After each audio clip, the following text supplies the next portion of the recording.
And so realizing that that's all a part of it. So that'll be our conversation for today. So I'm going to jump into introducing these wonderful folks. And so what's going to happen is I'm going to share my screen because I want to make sure I put up their information in case while I'm introducing them, I'm going to put up their information. So I'm going to go ahead and share my screen so you can see.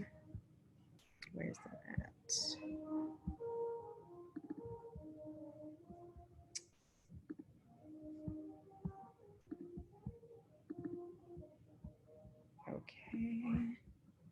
Okay, so you all should be able to see this now.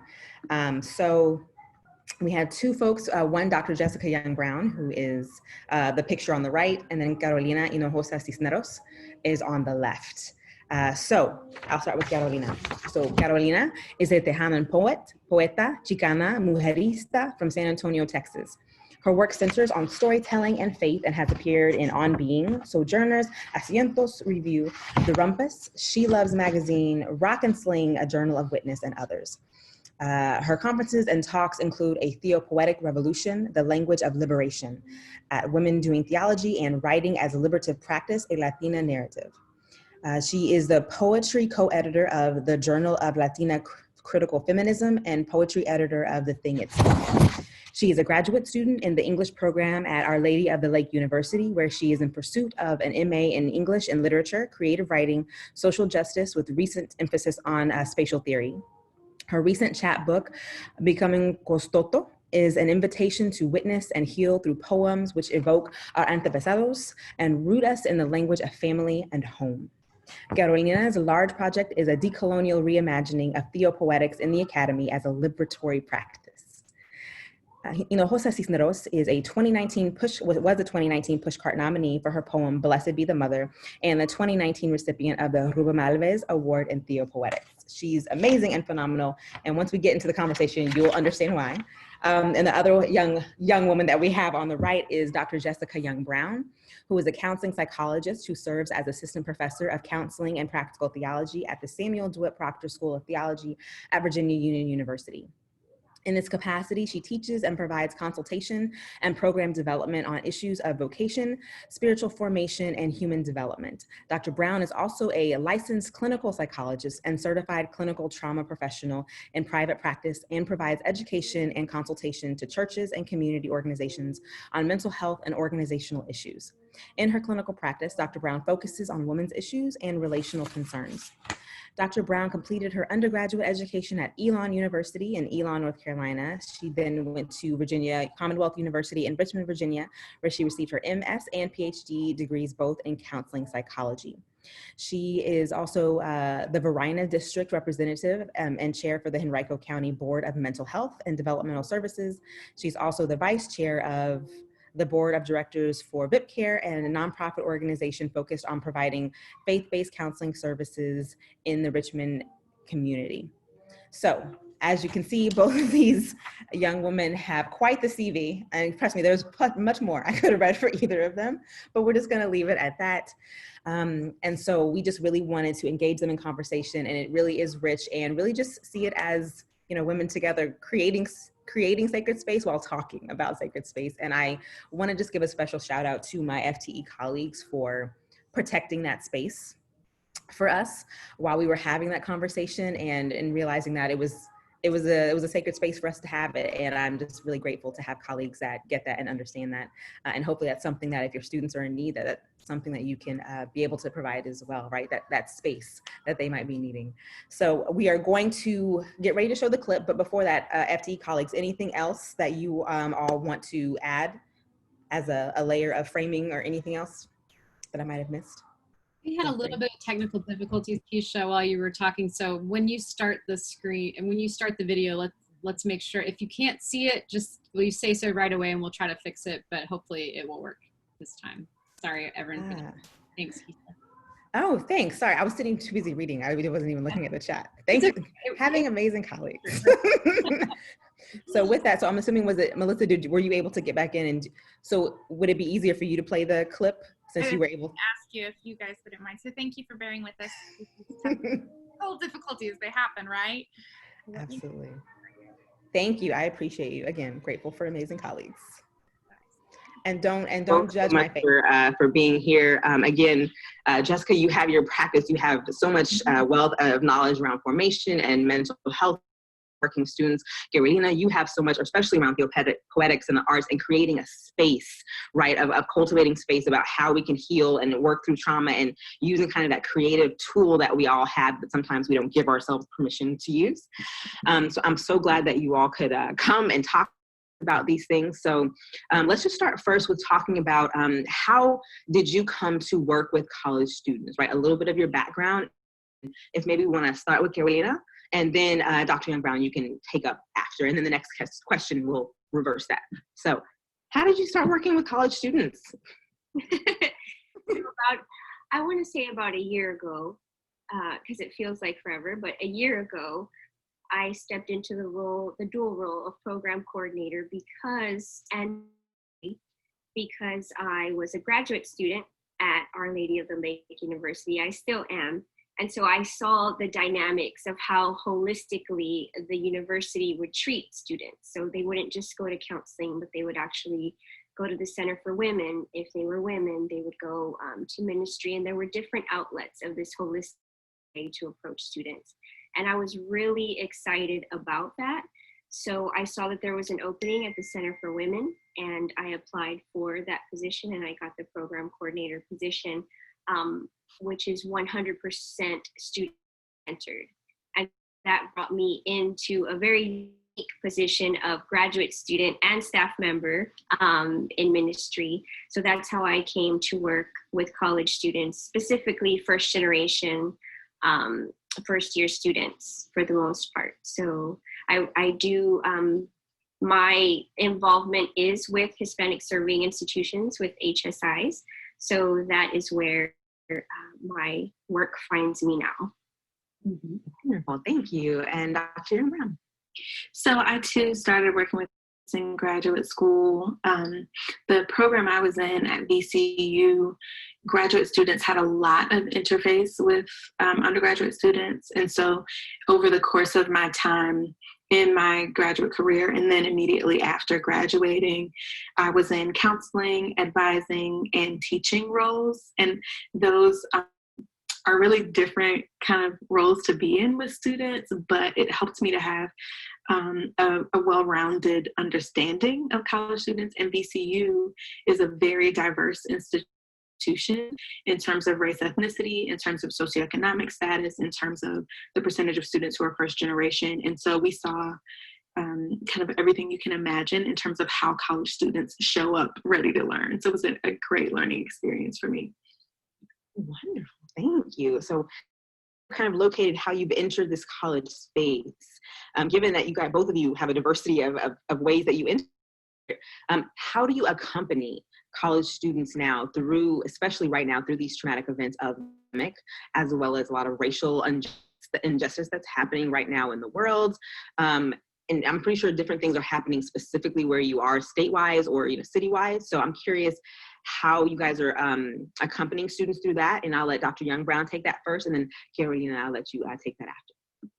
Sure. So I think one of the biggest challenges of this moment, particularly as we think about the COVID-19 pandemic, is the impact of displacement from the campus. For so many students, campus becomes home, sometimes a second home, sometimes a first home, depending on what people's experiences have been like.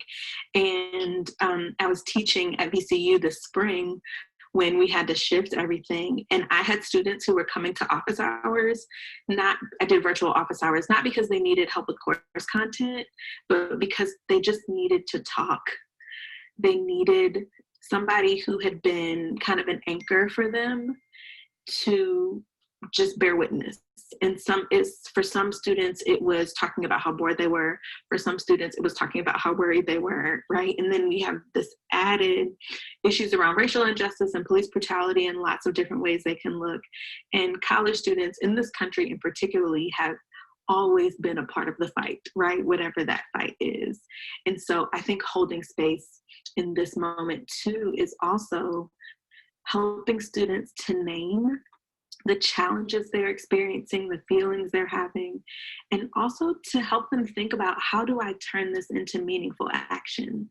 My desire to act is based on yearning, and might even be a calling that I feel forth. And so what does it mean to really envision and dream? One of my favorite things to do with college students is just sit and dream.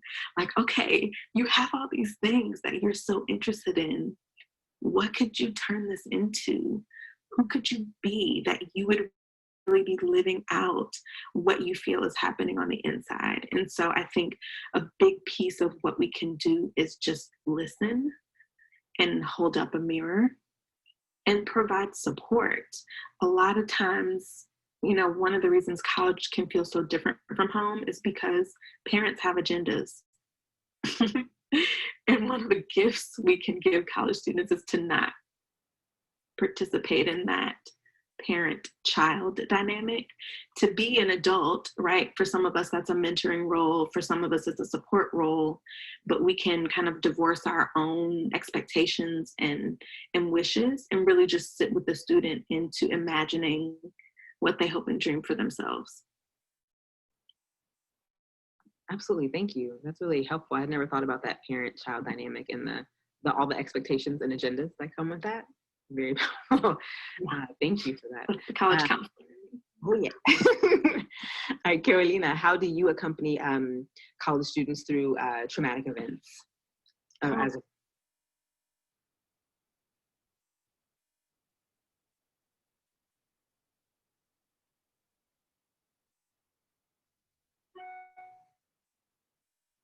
Melissa, I think the video has frozen or stopped.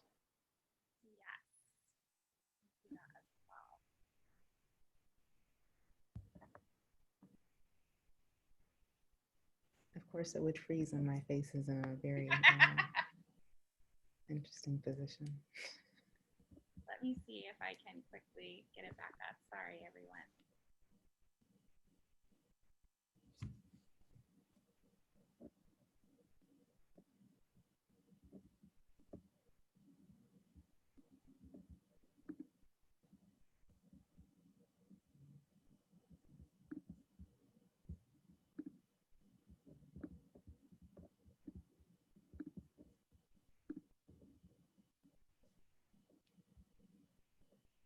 I feel like it's fitting to have technical issues right now because I feel like everything is online. So I feel like it's only fair. I think I've got it, but give me 1 second to make sure.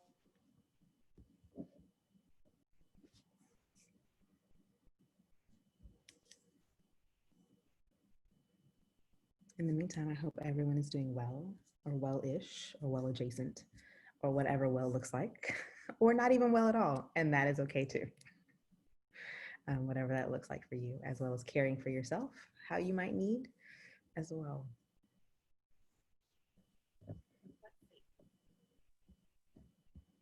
Students through traumatic events as of late. Sure. Thank you, Dr. Young-Brown, that you brought up home. I think that's a very necessary start whenever we are accompanying, or whenever I'm accompanying students, is actually to be culturally attuned to where they are geographically located, spiritually, mentally, emotionally. And so I'm so glad that you brought up home, because in my context, students are either, they cannot wait to leave home because they need to get out of this space that they're in, or they don't want to leave home, but they sort of represent, they're the first ones to go to college, so they represent their entire families, right? And COVID has sort of severed that, it's completely amputated the first year experience for first year students, for all students. But from leaving home to journeying to experiencing this choque, I call it, this sort of bump, this crash that you have when you leave home and you go to college, that's even an opportunity sometimes, is huge. It's tremendous. And so now, months into the spring semester, COVID happens and it's time to come home. And where is home? And is there room for me at home? I spoke to a student who, I'm going to give a little bit of example. I spoke to a student who, you know, I called, where are you? Where are you? What's going on? Because that's another reality. Do they have access when they go home? Is there access to a computer, to the Zoom, to the Skype, whatever? Do they even have iPhones? Is it Cricket? Did they, you know, pay it this month? So, you know, where are you? Oh, you know, I'm doing my homework. I'm going to take the rest of the semester at my boyfriend's home. You're at your boyfriend's home. You're safe. Yes. But to also know that that's like hearsay in my culture. And I'm not saying I'm condoning that. What I'm saying is that's hearsay in my culture for you to go live with your boyfriend. So for a mother to make the decision, please go live with your boyfriend because there's not enough food at the house. Like, I wasn't ready for COVID to come. I'm feeding your brothers and sisters, or I just have enough to feed, you know, this portion. And now you have to go live over here, because I'm ensuring your safety, and I'm ensuring that you are fed, and I'm ensuring that you have access to the internet so that you can complete your studies. And I think that specifically was very traumatic. And just where do you even find the footing to be able to complete your studies, to be able to focus? And so accompanying for me now looks like no more 8 to 5, right? Accompanying now looks like all my brothers and sisters are asleep now. It's time for me. Now I can study. Now I have time. It's 11 o'clock at night. That's a no-no if you're in college. You don't call your students at 11 o'clock at night. But the reality is, if that is the only time to talk to them now, to have access to them now, that's what that accompanying looks like. It's being very creative about how we approach these times and being very well aware of the cultural context in which I am working in. So that was a very long answer to your question. No, but it was very helpful. I think giving that example helps us put things, like you said, in context, right? It's really easy to talk about it, but to actually have an example and like realize, yeah, that's a lot of people's realities that we're not, either we don't know, or we haven't asked the question, or we just think, oh, everyone's fine, but have we called and checked on them? Especially if these are campus ministries, you know, are we making those calls, you know, not just sending an email, but actually reaching out, right? And realizing that maybe our schedules have to change. Maybe we do need to be making calls at 11. Like, what is working best for, you know, our students? I mean, because the ministry, as you know, I'm sure all the CMTEV people out there that are listening are like, yeah, ministry isn't just a 9 to 5. it's an all the time thing, right? And especially right now, even as educators, as ministry folks, it's that 9 to 5 has changed dramatically in real ways, because people's needs don't just stay within that time frame anymore. And so how are we accompanying them? And I know this next question is definitely a pull from that one. Is like, so in the midst of all of this, how are both of you managing to create space that is sacred for your students, right? Realizing that, you know, they're not going home to abuse. There are people that might be going, you know, not going home. I mean, just the myriad of things that I know I've encountered, that I've heard, that, you know, the stories and things. How are you aiding in creating this sacred space for your students during this time? And Carolina, if you want to take that one first. Sure. So a couple of stories. One was when the El Paso shooting happened. So a lot of our students are from El Paso, Rio Grande Valley. And when that happened, I'm going to be real here for a moment. There was a prayer service put on, a vigil. And while up front that looks like what we're, you know, that we're doing something, that's a posture. And there is something that has to come after that. There has to be a different kind of action. And if we're talking holistically, then when El Paso happened, specifically what I had done was I created a community caldo. So I made caldito soup, which is very home-based. And so many people came to that just to eat. It was called Caldito for Peace. And there was soup, a whole pot of soup for people to share, little sugar cookies, because when in our culture as well, whenever you experience a shock, what your grandma tells you to do is to eat a spoonful of sugar. And when we were little, that was just, grandma is a magician, right? But as an adult, of course, it's the sugar rush that gets you, jolted back to where you need to be. But so having those little sugar cookies. And I think what happened in that moment is that the community started to realize that they needed to shift gaze somewhere else in what they were shifting. Not saying not on El Paso. I'm saying away from this vigil and candlelight, like after that prayer service, additional steps have to be taken, not just that, in listening to students. So right now, as COVID is happening, what I am physically doing is honestly calling everybody, offering, can I sit with you in prayer, but then action. What do you need me to do? Do I need to write a letter to administration? Do I need to do this? What do I have to do in order to serve you better? And I think that even that word servitude, I don't think we use it enough with students.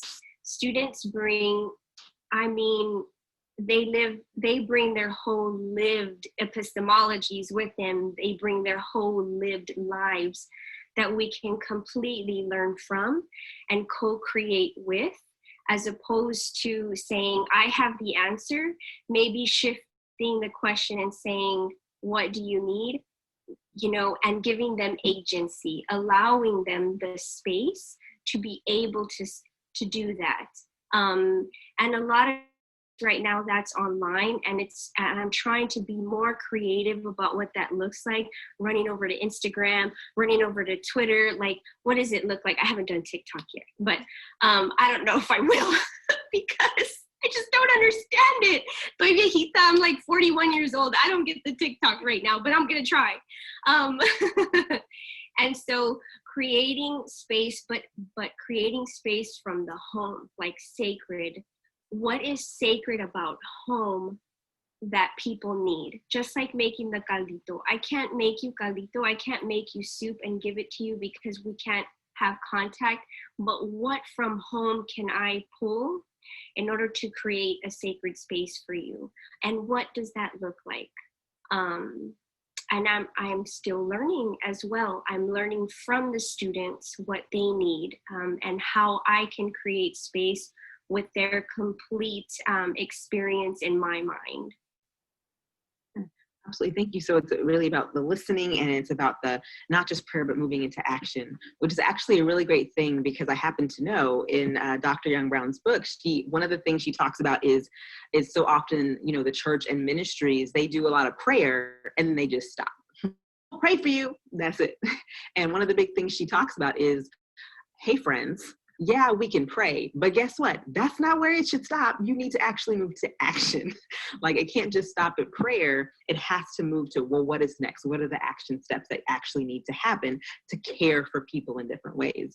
But guess what? You know who could talk about that a little bit better than I could? Probably Dr. Young Brown. But I just think that it's a really great segue, because I'm pretty sure that that's something she might grab onto. So Dr. Young Brown, in thinking about that, how are you also creating sacred space for your students right now, given, in the many different roles, right? Because you're also teaching, but you're also, have a clinical practice. So I'm curious how you're creating sacred space right now in this time, especially realizing, and I guess because I'm also in Richmond, I know some of the things that are going on in Richmond around the monuments right now, that like a lot has going on with our students. So I'm also curious, Dr. Brown, what your thoughts are. Sure. So first, I just want to underscore a point that Carolina was making about really reaching out to students and us moving into the action role.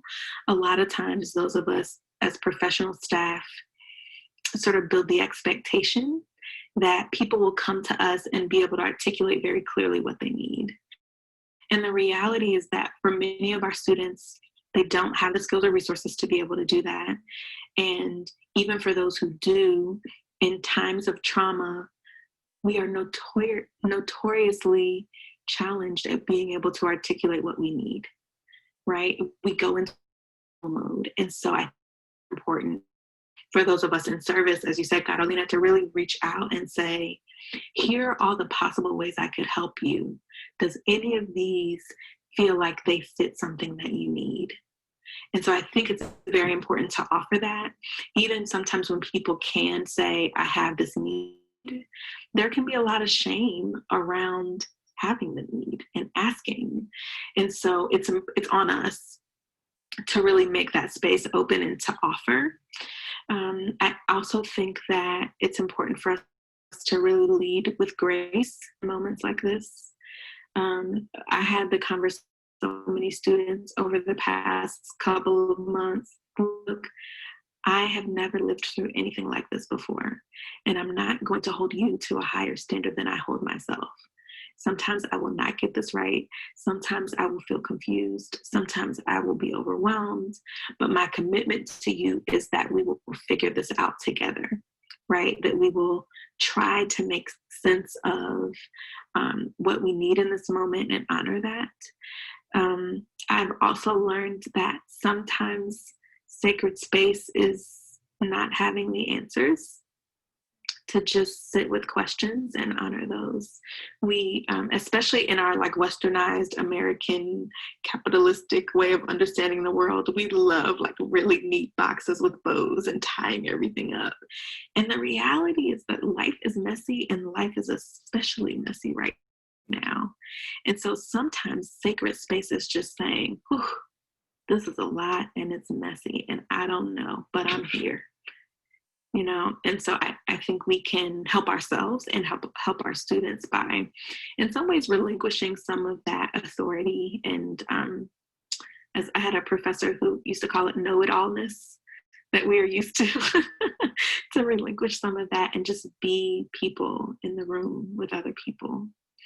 And so specifically to the prayer and action point, yes, that is one of the many soapboxes that I have, right? And I think it's really about, for me, the whole thing is about modeling Jesus, always that. And Jesus was a man of action. He did not walk by people who were suffering and not attend to their suffering.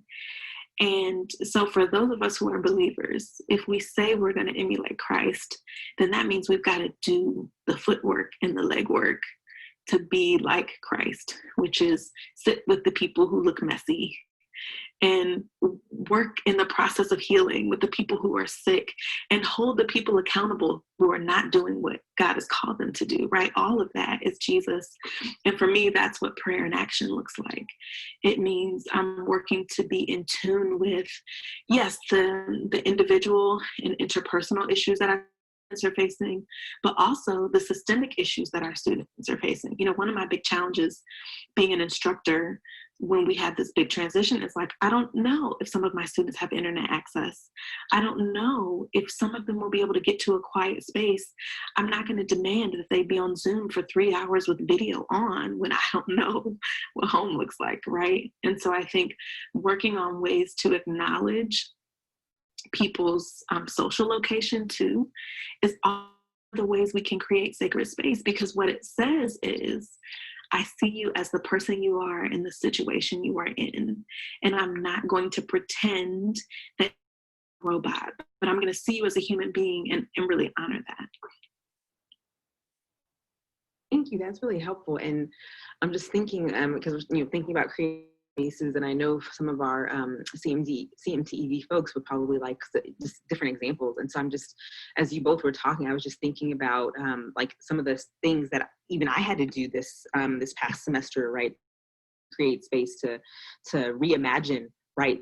Different things. You know, Carolina, you talked about making the soup, and I'm just thinking about, I remember, you know, literally there were classes that got completely canceled, and literally we just had like a session of lament, where we kind of each just kind of, like you mentioned, you know, Dr. Brown, just a pouring out of how upset we were, you know, we were like, expletive this, expletive that, you know, just kind of, you know, this is BS, this is, you know, but also realizing that many of my students are Black students and students of color. It was also just to be able to acknowledge, I am terrified for my kids going outside right now. I am afraid of walking outside my door, not just because of COVID, but also because they might not return alive, right? To think about that reality in the midst of a pandemic, right? In so many levels. And so it's been this space of, how do I also create a space where they know that they're enough and that it's okay for them to be angry, that they don't have to try to put on a smile and show up happy and but to be exactly what they are. And, you know, we call it like our rage lament, because we just had space to just rage and say, that is also beautiful.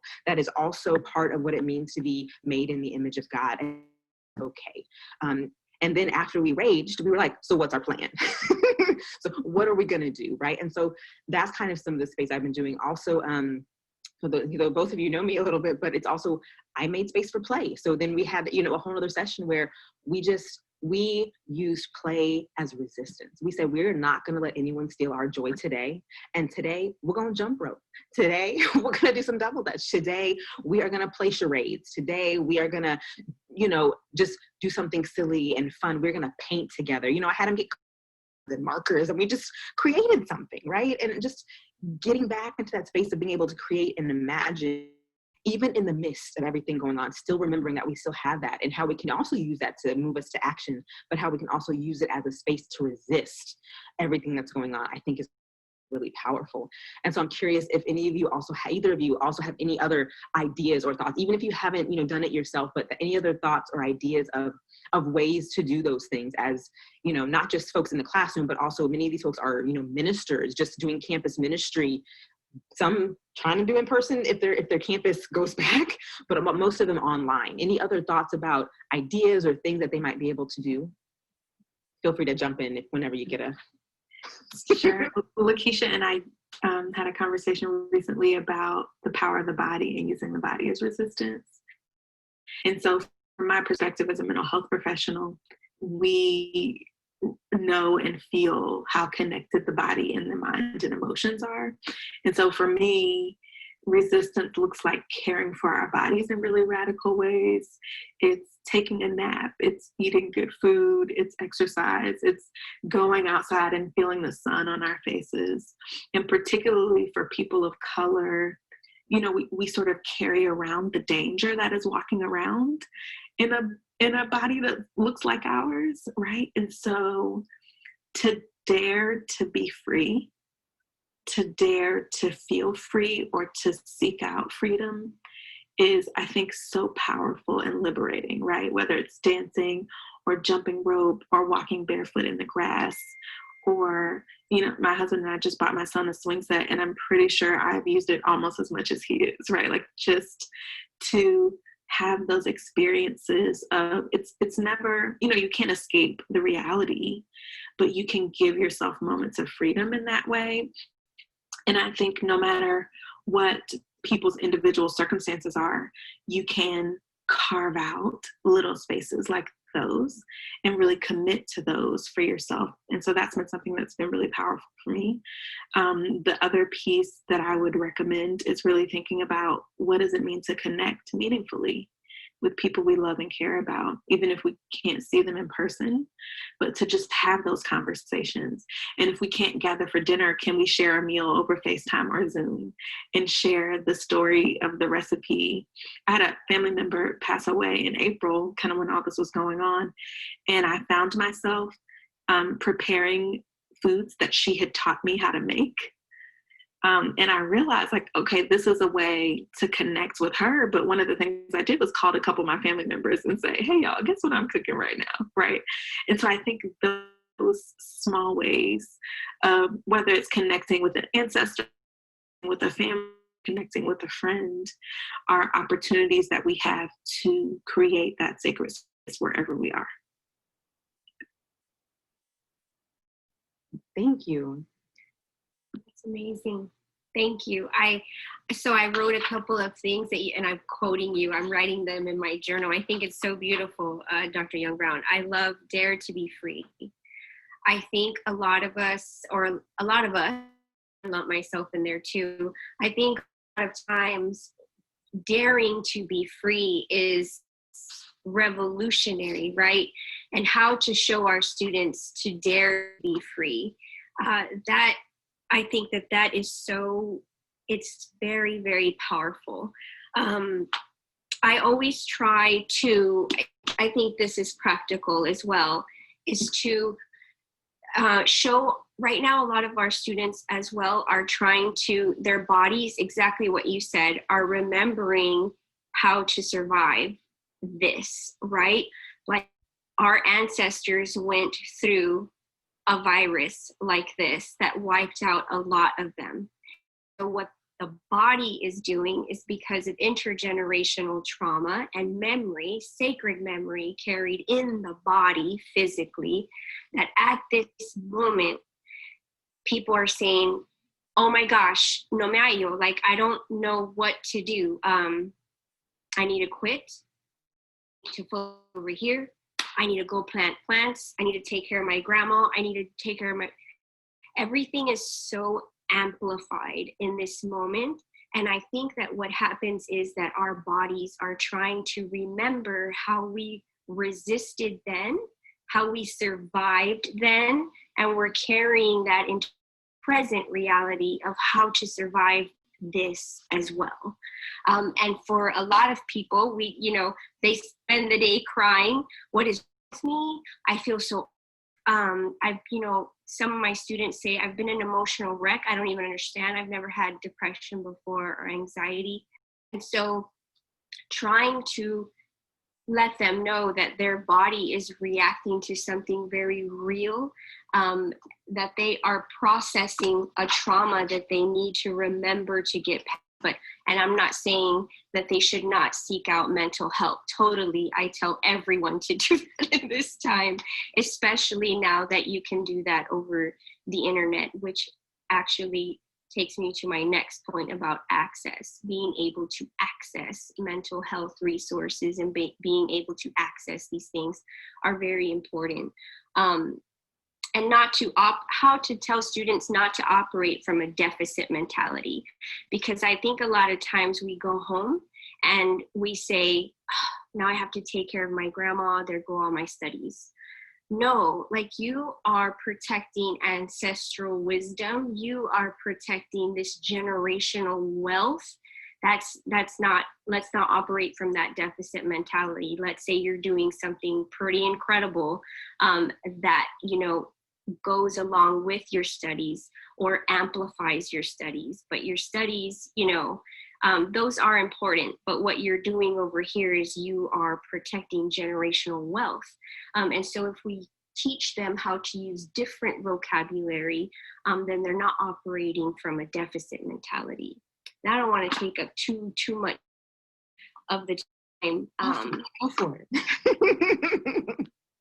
But to actually ask ourselves, and we've talked about this already, if prayer can extend beyond a quick word, can it be a walk?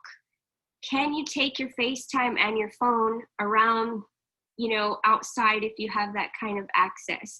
If you're able to go out in the backyard and go with them and go sit somewhere with them, you are in essence creating quite physically a sacred space. And if their home doesn't look like this, you know, garden or this, wherever, this bundle of trees that you're near or shrubbery, I think that's so important. Being outside is just, it's radical. We've spent so much of our time in a cubicle or in an office or meeting to meeting, office to office, phone to phone, that being outside is radical. I remember first starting grad school and I was losing my pigmentation, and I've written about this. I started to get lighter and lighter and lighter and lighter, and I have whole stories for that, right? But now that we're coming into a new reality and stepping outside, it's like my body remembers itself, remembers before. And I think our students, there's so much to gain from that, from having students remember, you know, give them agency of their body and say, you can remember, you can do this. And, you know, be the facilitator for that bodily conversation, for them to be able to locate themselves.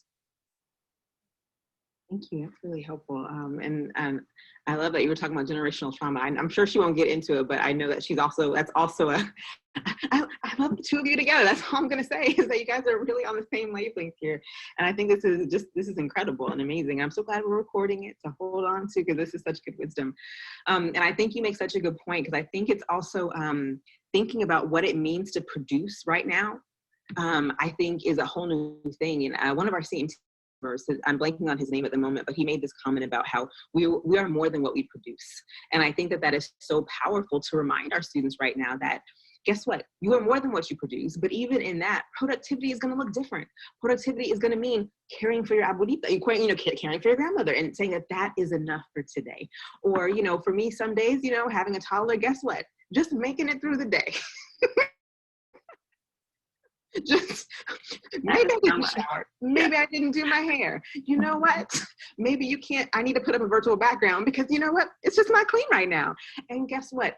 That's okay, because he's well, I'm well, we've eaten, and we're okay. And that's enough for today. And I think we just have to put that in perspective and realize that I don't know who was it that said that we're not just working from home, but we're actually doing work while also having a life, or while also carry on life, or we've brought work home, just to realize that the boundaries have shifted, things have changed. How do we make sure we help bring those boundaries back, but realizing that they might not be ready until 11 p.m. So realizing that things have to shift.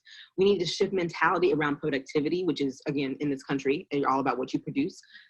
Changing our language around what productivity looks like. Really, maybe, do we even need to use the language of productivity at all? Or just saying, are you well today? Instead of saying, what did you do? How did you do it? Are you well today? Are you good? You've done enough. You're here, you're well, that's enough, right? And then I had other folks that were asking me, what are other things? And I'm just, thinking about some of the other things that I've heard other folks mention. They do little coffee houses where they do check-ins every week, where it's not programmed Zoom time, but just social time, which, again, as both of you mentioned, sometimes you just need time to check in with someone, and it's literally just social time to just talk, chat. And you can do that over a meal. As Dr. Jim Brown said, maybe hey, let's go to brunch today. Let's go ahead and make this and this together, and we'll just put up on the FaceTime, hey girl, hey, or whomever, what's happening. That's a really great way to do that.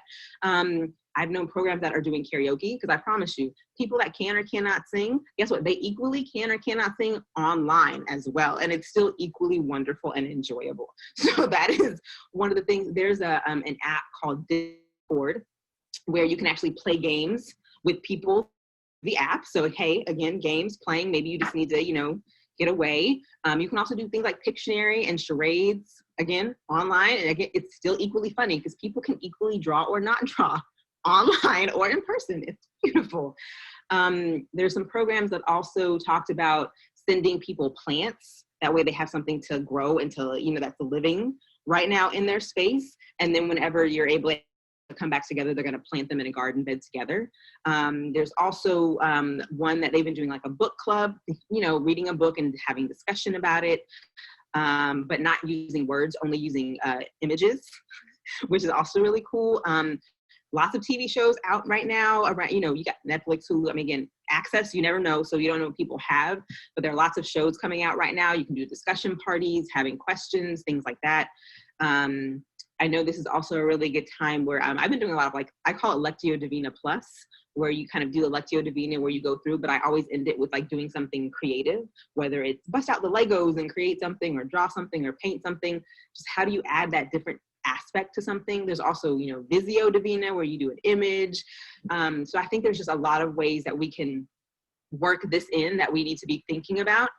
So I'm beyond grateful. And so I know those are most of my questions that I've had for you two. And again, just wanting to give our folks resources, ideas, and thoughts. You guys have given them a wealth of things to think about. And so I'm curious, do either questions for each other, or do either of you have any thoughts that you want to throw out just to folks that are, thinking about their direct campus ministry, anything they should know, they should be thinking about? Any of that. And I know you guys can't see it, but in the chat, Carolina is creating community. And I was like, yes. So how do we do that? But either of you have anything else you want to add or ask? That now is the time as we get ready to close out our webinar. So this is kind of a broad comment more than something specific, which is just, don't be afraid to change the rules. Don't be afraid to shift.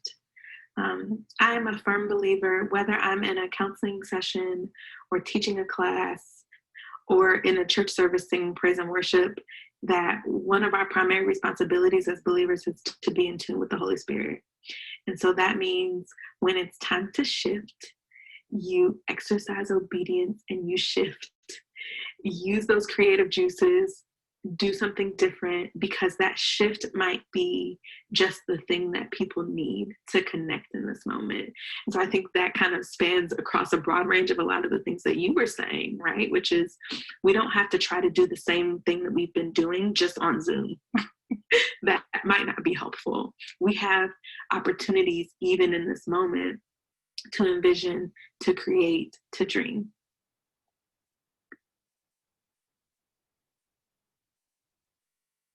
I love it. Carolina. No, I think that's and all the examples that you gave as well, brilliant. I will always go back to writing for some reason. I will always hone in there. It's something that is timeless, that you can do, that you can create a time capsule with. At first, I didn't know what to write, so I would just write the stats every day of COVID. It sounds morbid, but I would write every day the stats of my city every single day, so that one day, if my daughter ever asked me, kids ever asked me, Mom, why were we home for a year, 2, 3? What was happening at that time? Because our memories are funny. We will block something very traumatic sometimes. And I'm afraid that once post-COVID, whatever that looks like, I don't want to have blocked so much. So I wrote it all down, but now it's morphed into something different. Now, I do this with my students as well. Just, I'll give them a sentence or a prompt for the week or for the month and have them reflect on that one thing every single day, because every single day that might look different. That answer will look different every day. So I think writing is sacred talk with God, is what I firmly believe in my spirit. So I think that can never go wrong either with writing down the bones. That's beautiful, writing bones. Let me write that down. I got it from somewhere. I got it from somewhere. I don't get credit for that. We got it from you, Carolina, so that's all that matters at this point. How I will remember it in my head is, Carolina said, right, write your bones. So no, that's beautiful. Thank you so much. And I just, this conversation with you both has, just personally been life-changing. Just in the middle of things. And again, it's like things like this, right? Having a conversation, having these discussions with people can be so life-giving. Hey, yeah, there are things that we can do. And even in the midst of moments that might feel like there's not much hope or feel like we don't know, when we're in community, we can create so much. Even just the three of us, the ideas that came up, the things that were like, even just that alone is so much to give hope or to give ideas to move forward. And it's like just remembering who you're in community with, remembering that but your students can provide the same thing. Like, what does it mean to bring them to the conversation, to co-create? And I think both of you talked about the importance of also remembering like this cultural sensitivity that we also need to be aware of right now. And I know our CMTEV programs have different makeups and different, student bodies, but just realizing that different students are taking things differently because they realize that some of them are, they're experiencing pandemic. Some of them are experiencing pandemic and racial injustice. Some of them are experiencing pandemic, racial injustice, as well as food poverty. Some of them are experiencing racial justice, food poverty, and homeless, temporary homelessness. You name it, there are so many different experiences, and not to say that you have to reach everyone in every single moment, but I think realizing that and realizing what you offer and listening and creating space will look different. And so I think both of these amazing, brilliant women are trying to get us to think about is, as they both said, to dream. Don't be afraid to break the rules. Don't be afraid to, make soup, and, let's be honest, all of us aren't cooks. So maybe we get a good recipe or we just connect with someone. Whatever it is, however we need to, make it work. Bring the spoons. Thank you. Bring the spoons. We need someone to do that. Bring the cups, or whatever it is. we all have a role to play. We all have a part to play. And that doesn't mean all of us are going to be on the front line of the protest. Maybe it means, you know, we're the ones that are sending text messages to say, are you safe? Do you need bail money? I mean, just whatever that may mean, whatever that looks like for different people in this different team. And again, maybe it is a checkup. Are you well? Are you okay? If you're not, hey, who can I connect you with? Or I will sit on this phone with you until you're ready to talk. Or until, if you just don't need to say anything, you just want someone to breathe with you on the phone, let's just breathe together, and being okay with that. So I just think both of you have given us so much to think about.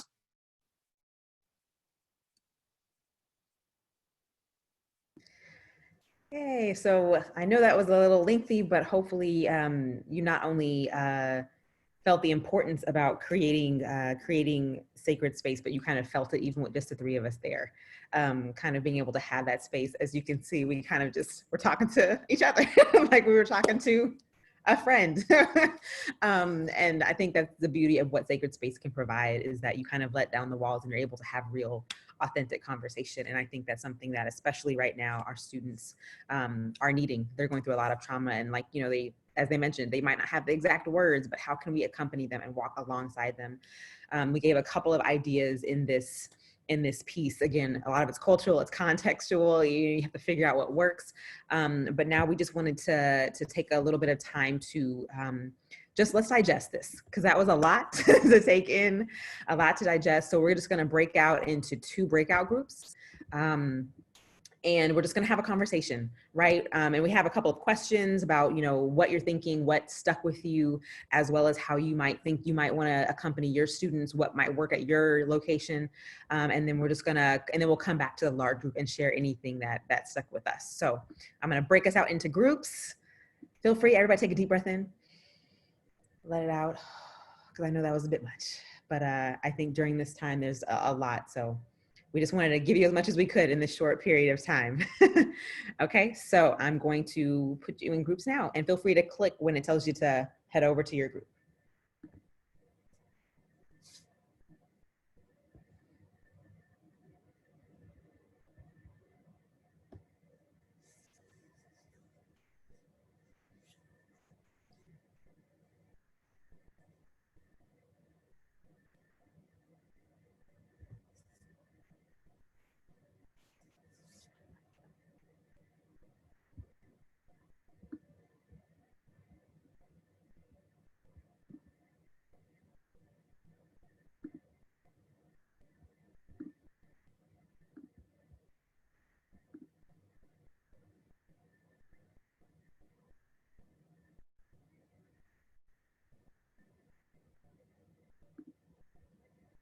Hello, Greg. If you're there, you have to put yourself into the breakout room. This should be something that you're able to click.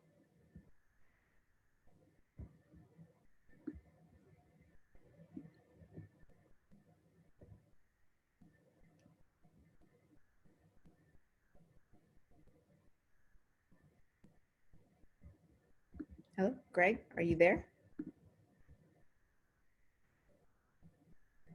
Hello?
Oh man, sorry I cut you off, Rodney. And not rush it. You was talking about not rushing the lament. Yes, it was good. I finished in the nick of time, I think. That's good. No, thank you so much. Those small groups were wonderful with some great ideas, and we just wanted a chance to come back large group. If there was anything that stuck with you, or anything you want to share with the larger group before we kind of conclude. Again, I know this was probably a little heavier, but it kind of felt necessary given everything that's going on. Given that you guys have students that are about to come back potentially physically on campus. Or online, given, again, now we have a lot of economic issues that we're dealing with, along with the pandemic, along with racial things, along with, what am I going to eat, and along with an election happening in November. So yeah, feel free if there are any other thoughts or ideas you want to share, or anything that's still just kind of sticking or rubbing you, feel free to share it with all of us, and then we'll do a nice prayer and then be out. So feel free.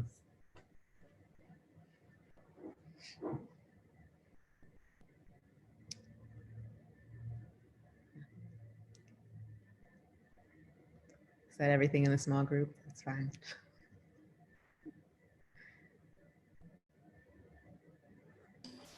I appreciated, I shared in the small group that in spiritual direction, I'm hearing the singular voices of many people and trying to encourage and support them. I enjoyed this afternoon's ability to do that with peers who are all over the country doing trying to do the best we can with the current situation. So thank you for organizing it and for participating, everyone. Absolutely.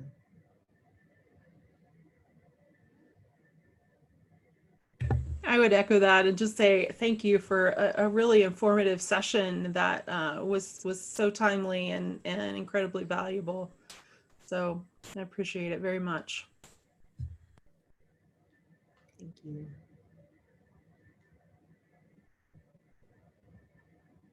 Anyone else? Well, I'll mention at least some of the ideas that came up in my small group.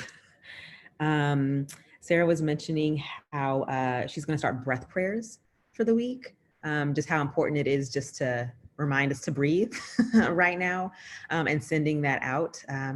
That way you can just, again, something you can say in a breath, and just to be mindful. But then also just making space for questions, and not knowing exactly what that's going to look like yet, but just realizing that they're going to come with so many questions, and just making that space and creating it. And I think both Holly and Rodney did an amazing job talking about kind of grief and lament, and how it is part of what we're called to as well, and how we make space for that, and not just rush to the hope and the fix, but realize that there's so much loss that's been experienced, whether it's actual physical death loss of celebration for graduation, loss of seeing a family member go to prom, or loss of seeing family, or loss of you name it, loss of summer vacations. I had to cancel many vacation plans this summer, but that's a loss that they're feeling. And so just realizing that we can help them sit in that and listen and be attentive, and realize that lament and rage are also part of our experience as humans, and part of ministry, and not just always run so quickly to the hope and the beauty of it, because it'll be there. And then I think the last thing that was mentioned was making sure that we're looking at productivity and helping redefine what that looks like right now during this time. So I think our small group was wonderful. Oh, and also ritualizing, I loved it. Spiritually ritualizing the things that we have to do, like wearing a mask. How do we ritualize that? What can it tell us about loving our neighbors or ourselves? Or I think Holly was mentioning Ephesians for that, like putting on this piece that's going to protect you, and then maybe ritualizing like washing of hands or things like that. But how do you take what we had do and spiritually ritualize it? That was her term she used. So I'm grateful for that. Anything else out of the other group that you want to make sure we take with us? Nope. Okay. Again, no, not holding. That was enough. Isn't that what I said? When it's enough, it's enough, and that is okay. Thank you all so much for joining us, for being present in this call, in this conversation. Just be attentive to wherever your students' needs are. They might not exactly be the same ones that, we shared during the webinar, but just listening, realizing what your context is. If you're in person, you're online, just realizing ways that you can be attentive, checking the chat. Oh yeah, I'm mentioning Harry Potter podcast for sacred text. Yes, feel free to use that. Also, there's mention of the guilt and shame that also comes with COVID-19, especially if you're going to be in person, realizing if you have it or someone that you know has it, it's going to cause a whole nother level of trauma for folks. So being attentive to that. But yeah, just realizing what it looks like to shift during this time, and being present. And also, as always, make sure you're caring for yourself in whatever ways that you're able to right now, because just like our students are experiencing it, we are experiencing it. And we are experiencing it with families, and also still trying to be attentive to others and still pouring out and giving and being attentive, and just make sure you refill your tank too, in whatever that looks like for you. And so hopefully maybe that filled it a little bit, this conversation, just a little bit. I'm grateful for each of you. This was recorded, so we can make sure at least not the small group portion, but the main group sessions we'll be able to put back up, and if you need to revisit, or if you have a colleague that might need to see, or anything like that. So other than that, I'm grateful for you all. I'm just going to say a quick prayer. Christina, Patrick, Melissa, anything else I need to add before we jump off? Nope. Okay, so I'll just say a quick prayer. Take a deep breath in. Let it out. A deep breath in. Let it out. And the only thing I can think of to say now is just thank you. And that's enough. Deep breath in and let it out. Amen. I'm thankful for you all. I'm thankful for this space. So have a wonderful day. Be well. I hope all of you go into your kind of falls and everything well. We will be having other stuff around for October, or September and October. So just keep your eyes out for that. September is going to be really focused on digital, how we do more things online. We actually have someone who does a lot of digital online things. So just know that we'll email you, and she'll have really good ideas and things like that. So yeah, so not too much, just one thing a month, and then we'll let you go until next year. So be well, take care, and look out for an email. Bye.